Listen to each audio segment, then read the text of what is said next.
All right, Yeah. guys. Well, welcome to You Turn, You Learn. Or excuse me, welcome to You Learn, You Turn. And my name is Rich Jones. I'm a co-founder and chief clinical officer here.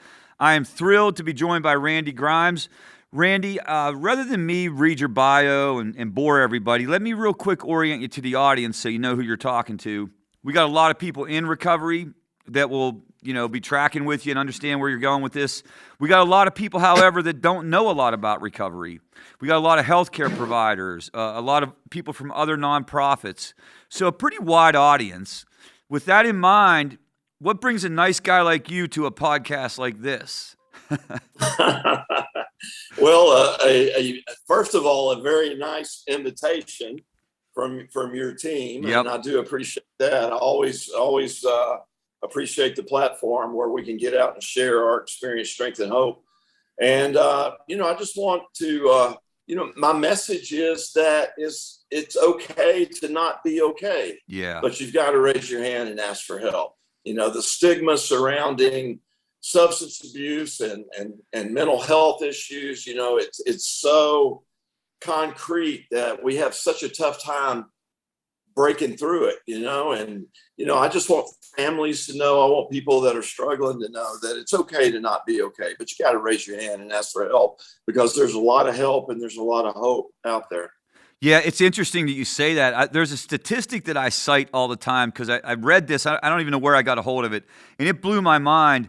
It was done by Gallup, and they ask Americans, over the course of your lifetime, have you ever struggled with an emotional, psychological, or substance use problem?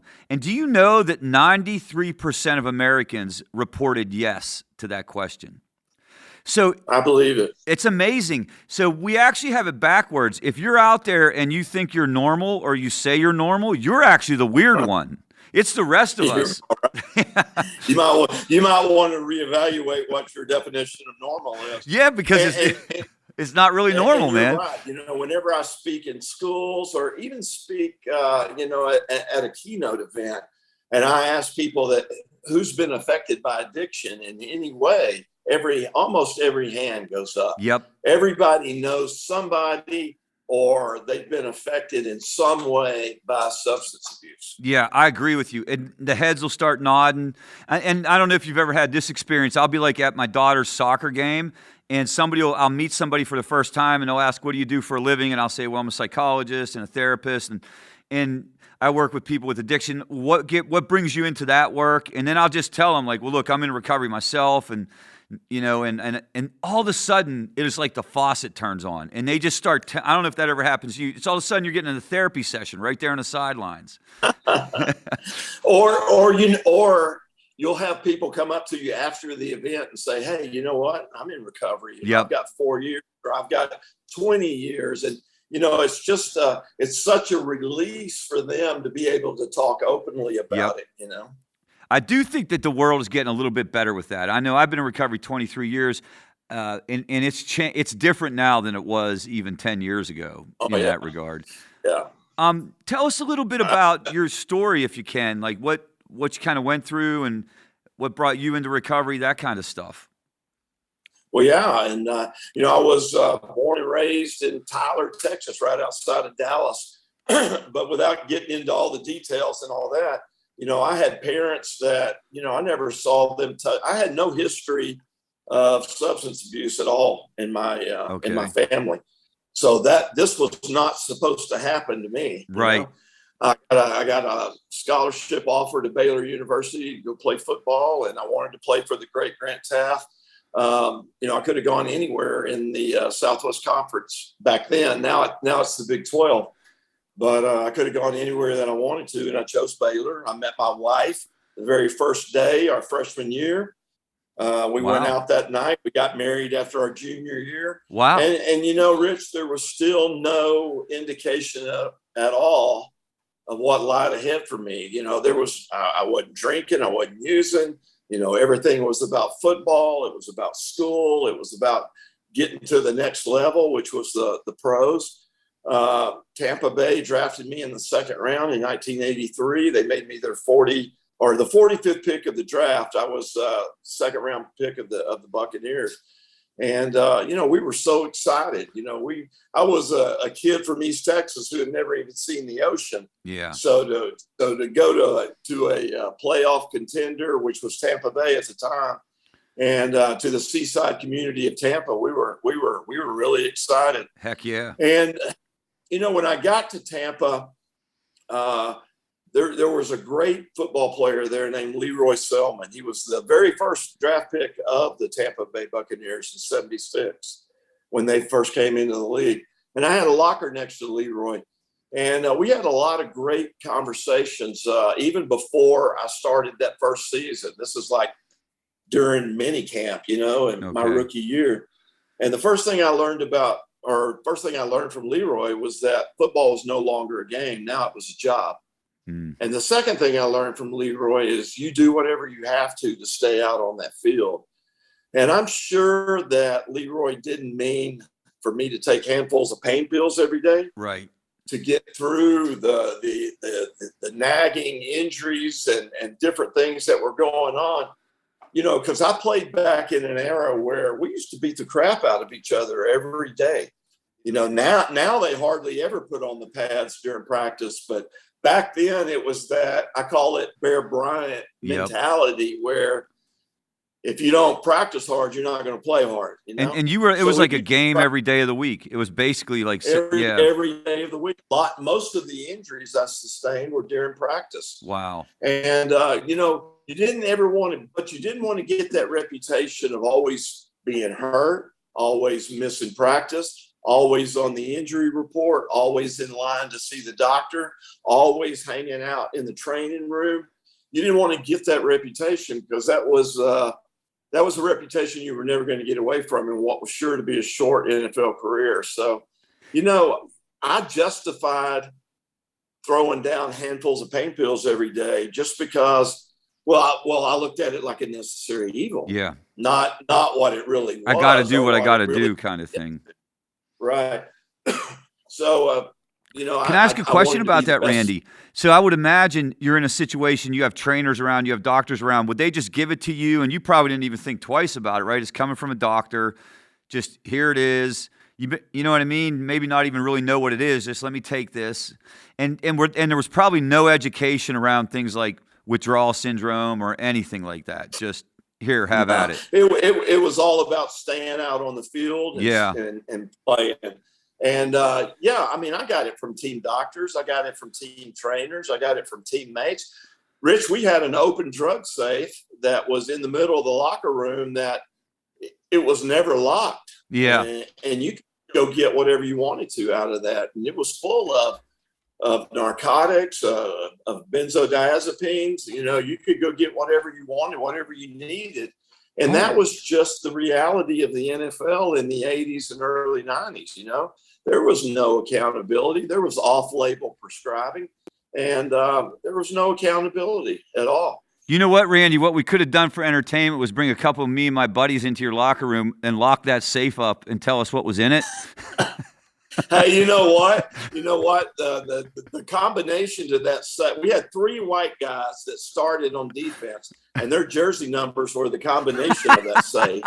So, hey, if it ever got accidentally locked, all I had to do was go in, and I still remember those numbers too. That is so funny. That is so awesome. But it was, and I would imagine, and folks, this is the thing, and this plays out in all professions, not just professional sports, but the culture where you were working, it certainly wasn't anything that would cause any alarm bells. It doesn't sound like. No. Yeah. No. And I'm quick to not blame the Tampa Bay Buccaneers or the NFL for my. I'm the one that went back there. I'm the one that made the decision to throw those pills down every day. Mm-hmm. I'm the one who, justified it because I wanted to be the best center that ever played the game. I wanted that next big contract. I wanted to be a Pro Bowler. You know, I'm the one who made those decisions. But again, I looked at it like a necessary evil instead of what it really was, and what it turned into was a full-blown addiction. Yeah. Can you recall when it started? Was there any point in time when you did start to get squirrely with it where you thought this might be a problem, or how did it unfold that it even got on your radar at all. Well, I mean, yeah, obviously I would have withdrawals if I didn't get it, and but it was just so readily available. It never got down to that point. And what's weird is that the eight and a half years that this was going on, maybe 9 years that this was going on, not once did anybody ever say, Randy, why are you slurring your words? Or Randy, why are you nodding off in meetings? Or Randy, why are you late to practice? Or Randy, why are you the last to leave the building every night? Yeah. And pills are missing out of the safe. Yeah. Nobody ever asked those questions because I was always playing good. Yep. And if it ain't broke, don't fix it, And how could there really be a problem if you were performing? And again, I think the analogy is to like the professional world. That I was on opioids too. I was in a car crash, and I walked out of an emergency department in Western PA with 120 Darvocet. I am not exaggerating that. And it was a bad car crash, but I didn't really get hurt. You know what I mean? I had some nicks. Right. I couldn't believe it, and I didn't even really know what these things were.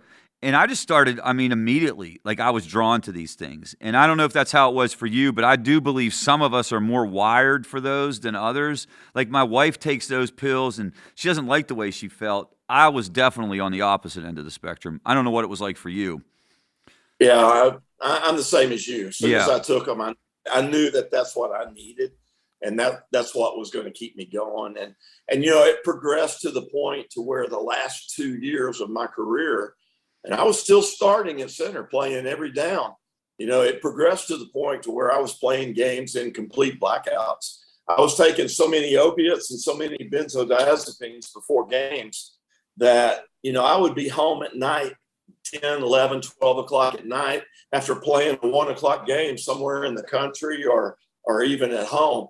And I would start kind of coming around a little bit, and I'd be all beat up and scratched up and fingernails all torn up and bruised up and dehydrated, everything you are after an NFL football game.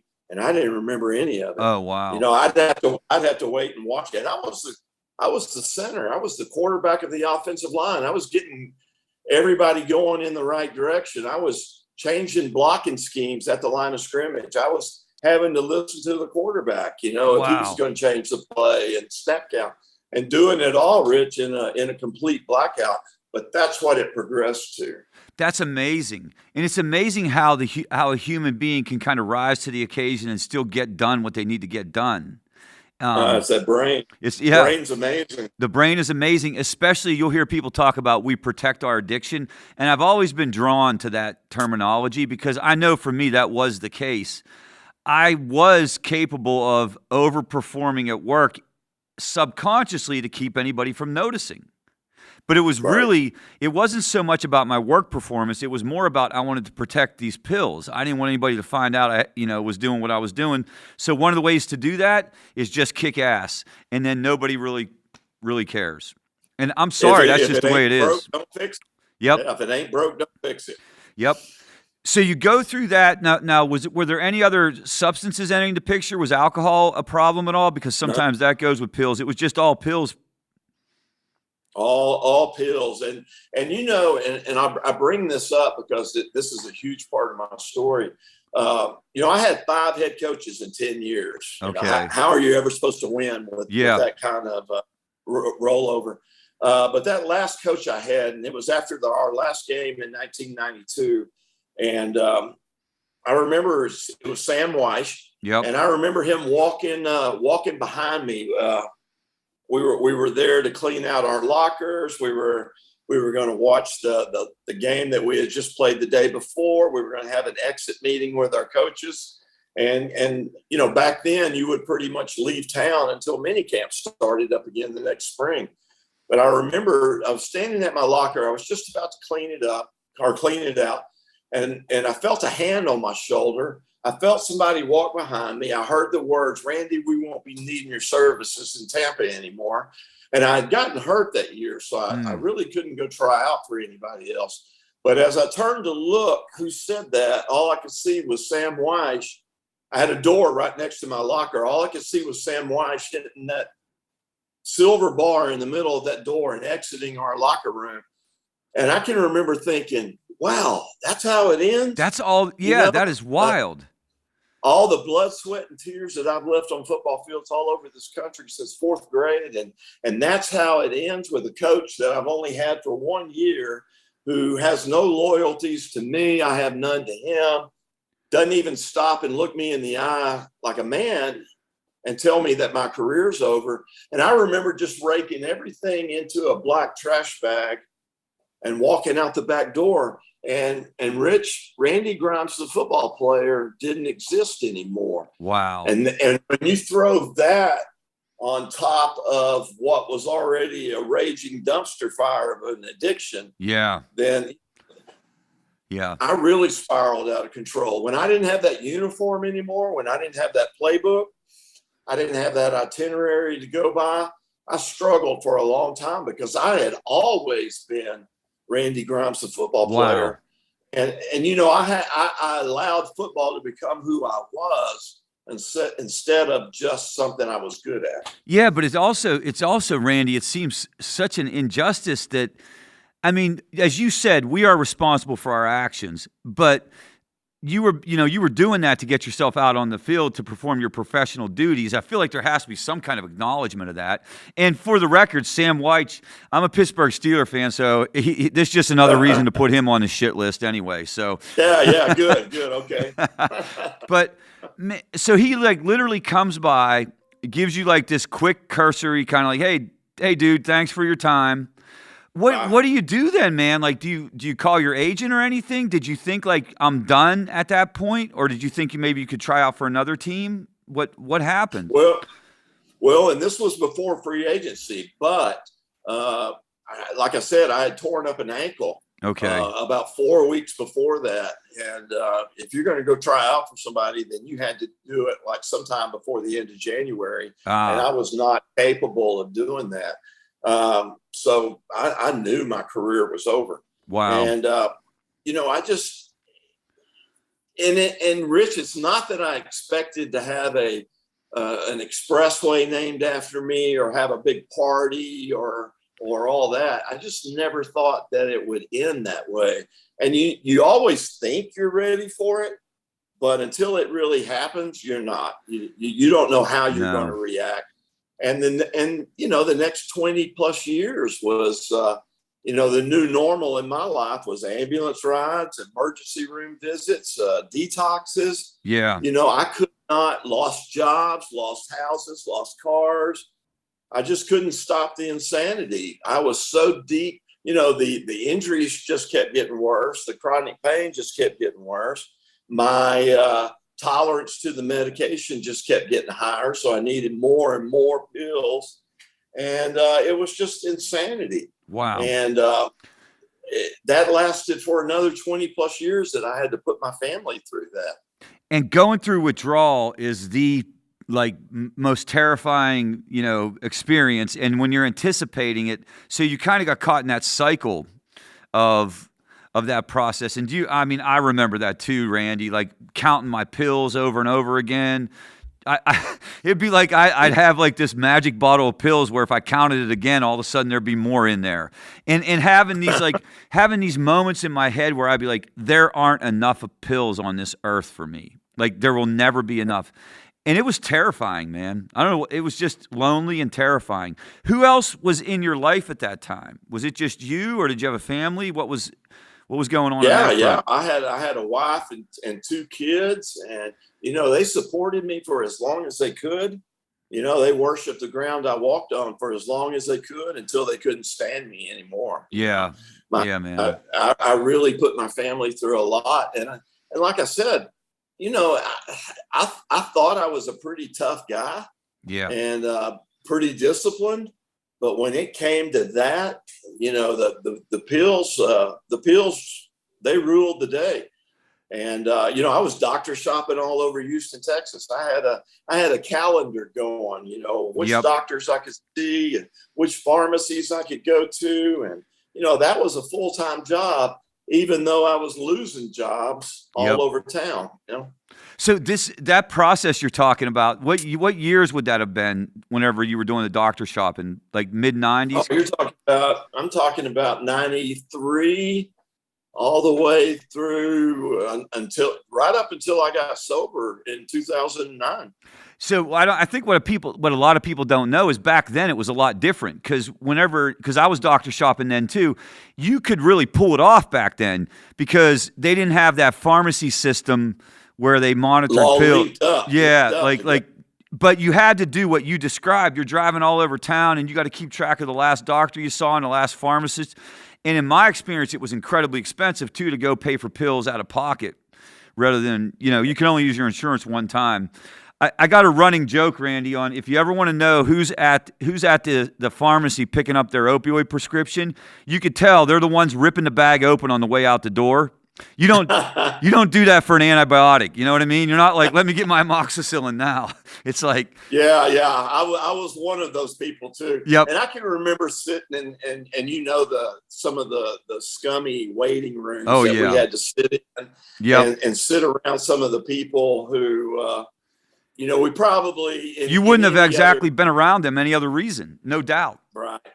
And, I'm talking about women who bring their kids in, because they couldn't find anybody to keep them, but they had to have those pills. Or van loads of people coming from Louisiana or Oklahoma, and dropping people off into, situations that I was a former Pro Bowler. I was a second round pick, the Tampa Bay Buccaneers. What the hell am I doing in this waiting room with all these scummy people, And doesn't it speak to it speaks to the brain disease. Like if people don't think this is a brain disease, I don't even think I don't even think that person's logical. Like it's 100% a brain disease and I wanted to say something else about something you said because it really stood out. Here you were, like as a kid, making a decision. I want to be a professional football player, and all the discipline that you require to do that, all the off-season work, all the bullshit you got to put yourself through to do it. Addiction is not a matter of discipline. Otherwise, we would have beaten it. See, you know what I mean? Like. People like to put it into a certain category that it's those guys living underneath a bridge or those guys that come from a terrible family or those guys fill in the blank. No, you're talking about some of the most disciplined people on the face of the earth. It just took over. It sounds like it just took over and was running the show for you. And what finally kind of happens? How do things come to a head? Well, and I call addiction the great equalizer because it brings us all to the same place, whether Park Bench, Avenue, all that kind of stuff. But the perfect storm was coming together in the spring and summer of 2009. I had a really good friend that I played with in Tampa. His name was Tom McHale, and he was doing the same thing I was doing, self-medicating the injuries he got while he played with the Buccaneers. And one morning, he just didn't wake up, and that really got my attention. My wife realized that, long before this, but she realized she was loving me to death and she had to take a step back. She couldn't continue to watch me kill myself. My daughter wouldn't let me come around my first grandchild because I wasn't fit to be around her new baby. And there was a series of seizures also, as a result of the benzo withdrawal that I was struggling through. So there was health concerns there. So that's when I finally put up my hand and asked for help. And, back then there was nothing out there for former NFL players. I had lost my insurance. So if I didn't get help from some organization, I was not going to be able to go to rehab. And my wife was willing to make one more call for me. She was so sick of the I'm sorry's or, hey, you're crazy. I've got this under control. She was so sick of me hearing that. She was willing to make one more call for me. And whoever she talked to up at the NFL, up on Park Avenue in New York, that's how I got on a plane to Fort Lauderdale, to West Palm Beach, actually, on September 22nd, 2009. And that's when everything changed. So she found the resource. You had the willingness at that point in time, and you went. Exactly. And is that your sobriety date? Is that whenever? Yeah. Okay. Yeah. September 22nd, 2009. And I can remember pulling up to that treatment center and somebody opened the car door from the outside and I was leaning on it because I was so sick. Yeah. And I remember falling out of that car and there was like another 30 feet or so to get through the front door. And Rich, I crawled on all fours through that door. Wow, man. And nobody helped me. And Yeah. I'm glad they did, because I needed to do that on my own. You know, I look at that night as crawling through that door as my greatest accomplishment. Because if I don't do that, then everything else I've ever accomplished in life, my kids, my football, my marriage, then it was all for nothing, you know? Yeah. And it really, I mean, that's such a powerful image, but it is to a certain extent the experience for a lot of us, right? We get driven to our knees. You know, people here, I'm a big proponent of trying to intervene on people earlier than hitting bottom, but I also know that there is something weirdly profound and almost like, I look back on that experience in my life as something I wouldn't want to not have had happen in a weird way. Right. Like there's something about rebuilding yourself that's powerful. And well, sounds like you were at that point literally crawling through the door. Well, yeah, because I finally had that gift of desperation. You know, we talk about that all the time, and you really don't know what desperation is until you're desperate. You know, that's exactly right. And I was desperate then. And matter of fact, I heard somebody that night. I don't remember much about that night, but I do remember hearing somebody say, "Randy, in order to get this, you've got to have the desperation of a drowning man." Yep. And you know, as one of my most vivid childhood memories is I was 8 years old in Tyler, Texas. I had fallen out of this boat. I was by myself out on a lake, and my feet had gotten tangled up in something on the bottom of the lake. And I remember how desperately I clawed at the water, how I was screaming underwater, how I was fighting with every fiber in my body to get back to the surface. And when I heard that night, all that came back to me about what real desperation is. Yeah, man. And I feel like that's what I had that night. Well, that's also the type of thing that'll drive us through some of the stuff in early recovery, because, you know, early recovery is not pleasant. I mean, that's the understatement of the word. So did you so you go in, I'm assuming you get detox, you get stabilized medically and stuff. And did you do 30 days or how did your program unroll for you? Yeah, I actually did 90 days, okay. But I remember there were, exactly 2 weeks into that detox period, the first 2 weeks. It was on a Wednesday. It was at 8:45 in the morning. I remember it like it was yesterday. And I was sitting at a picnic table there on the campus. And I used to get up every morning and just kind of write in a spiral notebook. You know, I'm not a big writer, and I don't know why I did, but it made me feel better to just kind of write down what was going on around me, how I was feeling and all that stuff. And I remember this one particular morning, it was Wednesday, 8:45. I remember sobbing uncontrollably. I just couldn't get myself under control. And it was because for the first time in 20 plus years, I was having to deal with life on life's terms, clean and sober. Yep. And the huge wake of destruction that I left back in Houston with my family, my finances, my reputation, and everything that I had destructed, I had to deal with that sober. And I remember sobbing uncontrollably. And it was and this was my burning bush moment, Rich. This is when, this is when it all happened for me. It was like somebody came up behind me and draped a warm quilt around my shoulders. And I say quilt because I remember feeling weight and warmth on my shoulders. Wow. And I remember not only the obsession to throw down pills every day being lifted off of me, but I also remember having this overwhelming sense of confidence that I could do this. Wow. Because up until then, I didn't think I could do it. Yeah. You know, I was ready to walk out of there. I thought everybody in there was crazy, and all I had to do was get out and take as directed, which I never was able to do. Right. But I had this overwhelming sense of confidence that I could do this and I could accomplish it. And, that was kind of the birth of Pro Athletes in Recovery. Although I didn't know then what I wanted to do or how I was going to do it. And I had a lot of work to do on myself. I just knew that there was a lot of other guys that I'd played with and against who were out there struggling and suffering in silence. And usually it was because of guilt, shame, ego, pride. Yep. And also they didn't think anybody else was out there struggling like they are. So right.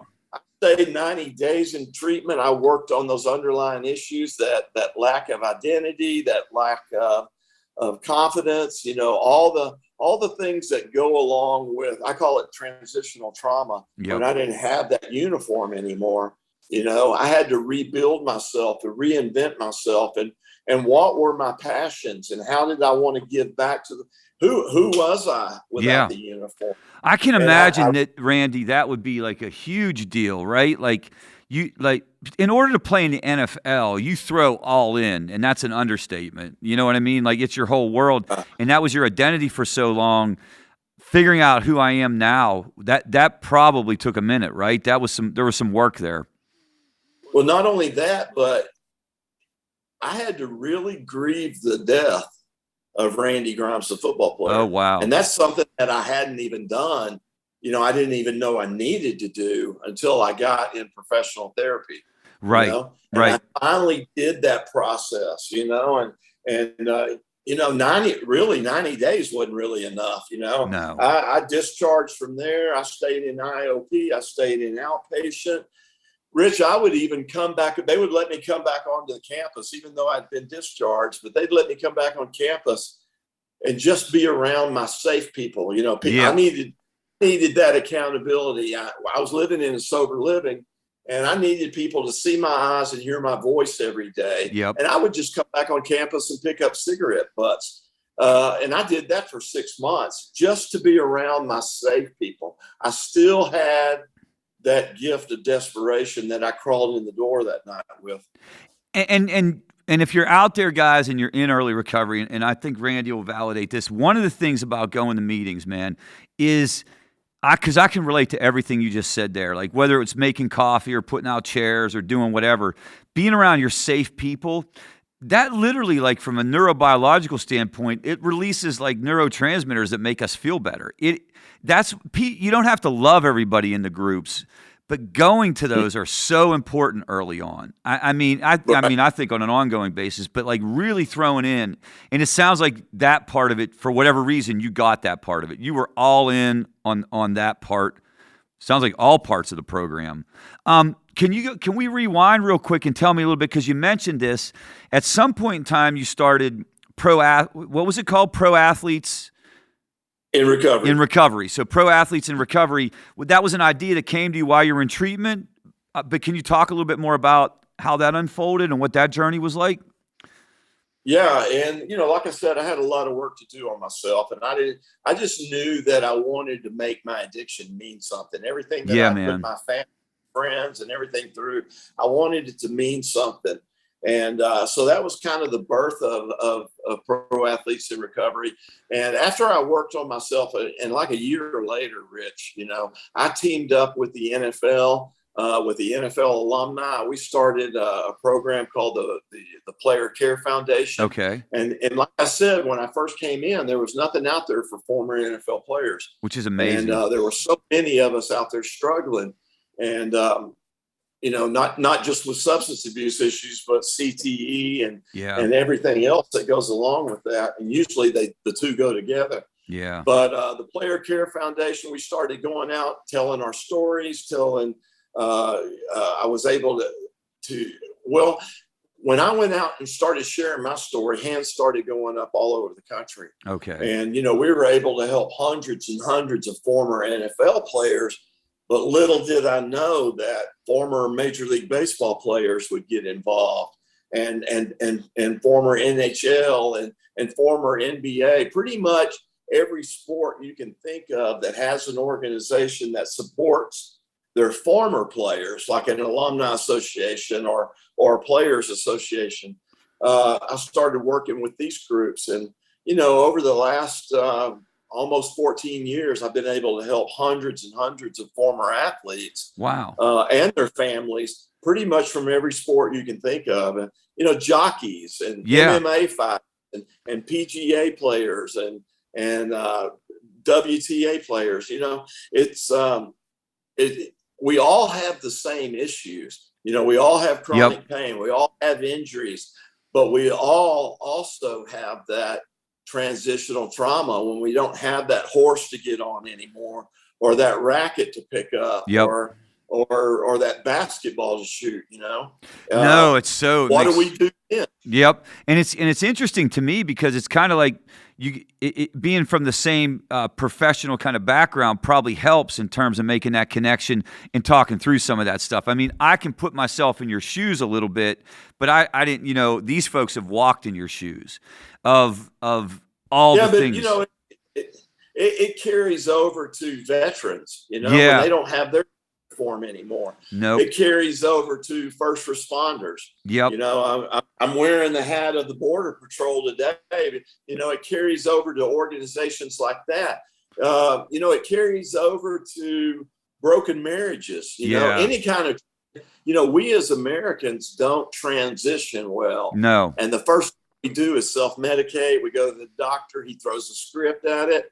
And next thing you know, we're drinking 2 bottles of wine every night and down in 3 or 4 Ambien, Yep. So that's how America deals with a lot of their issues is self-medicating. And, that's the word I'm trying to get out there is that there's other ways to deal with that, that transitional trauma. It's absolutely true. We don't do well with accepting our own limitations. We don't do well. Like we're given these images all day, every day that we got to be perfect, and social media doesn't help with that, and all these other different technologies. We're not good at just being ourselves. There's always and the worst thing we do is struggle in silence and not raise our hand. Right. So has that become like a full-time job for you, the Pro Athletes project? Pro Athletes in Recovery. I have days. I still work in the industry. Okay. Of treatment, but this is my passion. This is, and I'm careful not to box myself in and say that I only work with athletes because I work with everybody. Right. Anybody looking to free themselves from the struggles of substance abuse. It just so happens that my niche is former athletes. Sure. And I can relate to them so well, not just athletes, but veterans and first responders and all those guys. Yeah. And girls. Yep. Which program do you work for? You can plug it on here for sure. Like we're completely fine with that. Yeah. BRC Healthcare in Austin, Texas. Oh, okay, cool. I know them. They great reputation. They do great work, and I'm able to take my athletes there and know with confidence that they're going to get the help they need, and with the issues that they have. And they are a little different, and I don't say that because they are different. I'm just saying they have different issues, just like everybody else has their own issues. Certainly. And the BRC part of that, how long have you been doing that project, or how long have you been part of that team? Yeah, that's been a long time. That's been works for a long time and had a lot of success. Though, Rich, you said something earlier about the program, and people ask me all the time what I miss most about football, and it's not the game. I don't miss being out on the field, between the bleachers, under the lights, and all that. I miss the locker room. Yeah. And that's what recovery has given me back is a locker room of like-minded people, people that have cried with me and bled with me, laughed with me, people that have been to the dark places that addiction takes us. I'm with my tribe when I'm in the rooms of recovery. Yep. And that's what recovery gave back to me. And that's what I'm most grateful for is that I found my new locker room. Well, and it's interesting how you can find members of your locker room really anywhere. It's just funny to me that you and I are joking about, like, there's not enough pills left on the face. I couldn't say that to just anybody. Do you know what I mean? Like, if I said that, they'd be looking at me kind of weird, sort of sideways. This might sound like a loaded question, but it's not really. I'm just very curious. Is the NFL... do they understand the impact of opioids now? I mean, so much attention has been paid to this issue. Are they trying to handle it differently? Like, is there progress being made, in your opinion? Because that's a tough go. And I think through our advocacy over the last 13 years, 14 years, however long it's been, I think through our advocacy, there's more accountability. They don't off-label prescribe like they used to. Okay. They have to be more accountable to the DEA now than they were back in the 80s and early 90s. It's not a free-for-all like it was back then. And there is more accountability, but to some extent, it still goes on because the pressure to keep athletes on that field is still there. And team owners and coaches, they put a lot of pressure on the medical staff to get a player back probably before they should. Yeah. But nobody puts more pressure on the medical staff and the player to get back out there, because he knows that if he's not in his position, somebody else was going to be. And that's what you don't want to let happen. No. You got the term I heard for it was replacement culture, where it's this mentality that if I lose my spot, I'm done. If I lose my spot, right, I'm done. And as you said earlier, this is your livelihood. This is what you worked for your whole entire life. It's going to take a bulldozer to drag you off that field. Man. And everybody knows that the NFL stands for not for long. Not for long. Yeah. You got to stay on the field. That's and how are things? So were you and your family able to kind of come through this intact, or how did that play out on the personal end? Absolutely. They just wanted to see me do the work. They wanted to see me, quit talking about it and actually do it. Right. And it took some healing. It took a lot of healing. Like I said, me and my wife were still married. My kids were still around. They had both gone off to college by then. But like I said, I stayed in sober living for over 6 months. And then, I started doing some volunteer stuff for the treatment center in the alumni department. Yep. I wasn't even paid. I just wanted to be in that environment. And, relationships eventually healed because they saw me doing the next right thing. Yeah. And yeah, 2 years ago, we decided to write a book about our story, and it's called Off Center. Okay. I was obviously a center in the NFL, and the book's titled Off Center.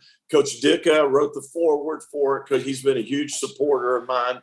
And the book came out. I released it almost 2 years ago.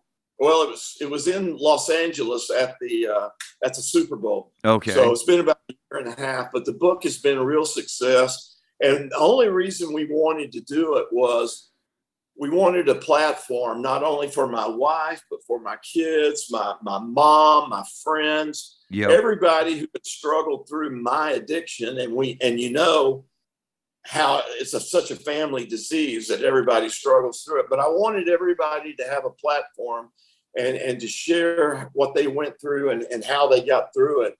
And, the book has been great. It accomplished, I didn't care if it sold a single copy, as long as it accomplished that. And it did. That's so awesome. We're really proud of that. And matter of fact, I've got a copy of it right here. So we'll make sure we put this in the show notes too. But again, just give us it's by Randy Grimes, guys. It's Off Center. Off Center is the name of the book. And you can find it. You can go on Amazon and find it, or you can go to offcenterthebook.com and it'll take you straight to where you can order it. Okay, awesome. And then the other kind of connections, if people want to learn more about you or any of your organizations, BRC. What's that website? BRChealthcare.com, or you can go to proathletesinrecovery.org. Okay. And there's all that information on me, randygrimespeaks.com. I mean, if you can't find me, you're not looking very hard. No. I'm on LinkedIn. I'm on Facebook, pretty much Instagram, all that stuff. Randy, this has been fantastic. If again, we got like a lot of different folks out there with a lot of different angles listening to this podcast. But if there was somebody out there that was struggling, not ready to pull the trigger on this, not sure whether they have a problem or not, do you have any words of wisdom to kind of just help the struggling addict out there that we may be able to reach? Well, and you said it earlier, I hate hearing the words, you've got to hit your bottom. Yeah. Because a lot of times we don't recover from our bottom. Nope. Whether it's a felony or, that follows you the rest of your life, or it's a health issue that you don't survive, or you just die. Yeah. And that those are the only three things that are promised us if we stay in active addiction is that hospitals, institutions, or death. Yep. But I want to say to people that you don't have to hit that bottom. It's coming, And the one thing that all of us addicts and alcoholics respond to is consequences. But it doesn't have to come to that. Right. But it is going to come to that if you don't raise your hand and ask for help. And there's no shame in this. I mean, this happens to good people. It happens to pilots and judges and pastors and congressmen, you know. It happens to former NFL players. There's no shame in this, but the shame is that you don't get the help that's so readily available, you know. And the help, guys, it's not as intimidating and overwhelming as we make it out in our head. You know, at the end of the day, it's a process that's attainable to all of us. That was the other thing for me. Like, I thought getting recovery was like winning the lottery or something. It was for a very select few. But no, it's actually like once you dig into it, you find it's an attainable thing. It isn't easy. And it's the most dramatic thing I've ever done in my life. But I would say put your mind at ease and give it a shot. You owe it to yourself. You owe it to yourself to make that call. And it's such a healing process. I mean, you can sit there and not only feel the healing of your own body, but the healing of relationships, and people come back to you. And hey, you know, everybody loves a good comeback. Oh yeah. And that's what it is. It's a good comeback. And you know, people trust you again. People want to be around you again. They want to be friends with you again. You know, and it's such an awesome feeling that all you have to do, it's so simple. And I tell my sponsees all the time, recovery is as simple as doing the next right thing. Yes. You know, and it starts with making up your bed in the morning, you know, Yep. and then doing the next right thing all day long. Yep. And I remember being at that stage, and I don't know if this was like it for you, but there was something incredibly uplifting about the simplicity of that you feel like you're on the right side of the track and you're moving in the right direction, just making your bed. Oh, big deal. You made your bed, Rich.